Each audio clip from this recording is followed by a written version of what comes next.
What's up guys, Lethal Bunny here. So, this is my new channel. I'm basically gonna dedicate this channel to just making anime content and making videos about basically whatever the fuck I want to.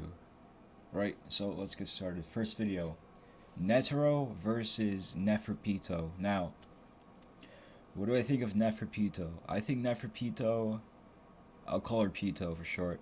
Pitou to me, she is my favorite royal guard. I like Pitou a lot as a character.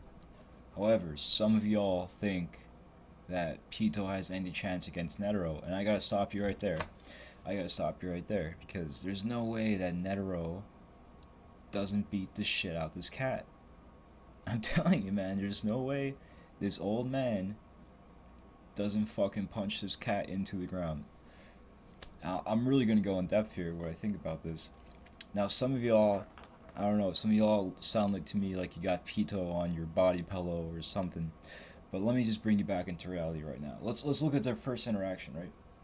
Let's look at this interaction between Netero and Pitou. So, when Netero fights Pitou, Netero just slaps her away, man. Let's just be real here. Netero backhands her away like she's a fly, like she's an ant, and his move is so fast that to Pitou it just looks like a flash of light. She can't even really see his attack. That should tell you how much faster Netero is over Pitou. And some of y'all like to be like, oh, I didn't do no damage, Netero wasn't even trying to hurt her, man. He was just trying to be like, oh, what is this thing? Get out of here. He just wants to save his energy so he has more aura with to fight the king. Not only that, but this slap hit Pitou so hard. If it wasn't for that fucking Nen ability she had, where she was hanging on to her tail for dear life, I'm telling you, Netero would have slapped this cat all the way back to the dark continent where these fucking ants came from. I'll tell you that right now. And a lot of you say, well, look at her skin, she's not damaged at all. Again, like I said, he wasn't even trying to hurt her. He was just trying to get her away, out of there. Secondly, let's look at some power ranking structures. If the Gon that fought and beat the fucking shit out Pitou is anywhere near the king, let's say he's equal to the king. I don't even think he's equal to the king. I think he might be like a little below the king.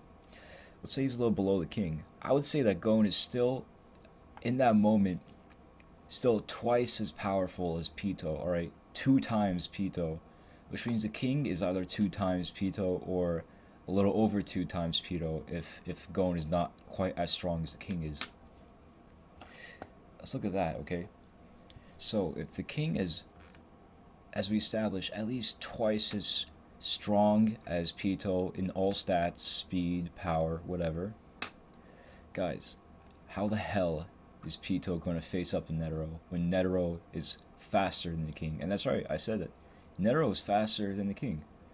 Now some of you'll say, hey, look, during their fight, Netero and the king was just playing around, he wasn't really trying to kill Netero. True. He wasn't trying to kill Netero, otherwise the first time he hit Netero, he would just cut his head off instead of cutting his leg off. But that doesn't mean that the king wasn't at his fastest. The king was clearly at his fastest. He was trying to win the game. And the only reason that he was able to get through Netero's defense is because the king was able to develop a strategy to find an opening in between his hand movements, alright? That's the only reason why the king got through his defense. He wasn't faster than Netero, he outsmarted Netero, and the only reason he was able to outsmart Netero is because he played hours and hours and hours of that fucking checkerboards, shogi, gogi, whatever the fuck that shit is, alright?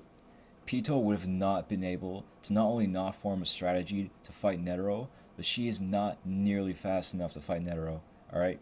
If you need to have king stats to get around his fucking 100 bitch slap Garisatha, whatever the fuck that is, how the hell is Pitou gonna get around it? Because let me remind you, Pitou at her fastest, couldn't even see his attack, alright? At her fastest, in order to get to that speed, she's got to charge her legs up. She's got to do like 10 squats and get a pump in her fucking quads before she can do that leap thing. That's her at her fastest. She needs to charge that up. She's not like the king that can just keep bouncing back and back and back. She's got to charge her legs up. So I just don't see it happening. It's really, I mean, if Netero really wanted to and he did like a Mike Tyson combo on this fucking cat, He would beat the shit out of her, man. All he's really gotta do is beat her until she fucking dies. It might take a while because her durability, but I mean, Pitou just has no way of defeating Netero, in my opinion. And not only that, look at the zero hand, alright? Netero zero handed the king and he got back up and slightly brushed it off. Sure, no problem. But the king was clearly damaged, bro. Look at his fucking body. Look at his skin.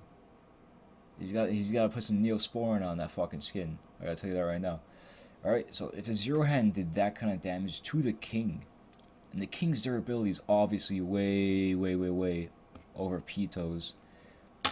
I'm sorry guys, but Netero's zero hand, that cat would be dust. She'd be ashes. She'd be done, dead.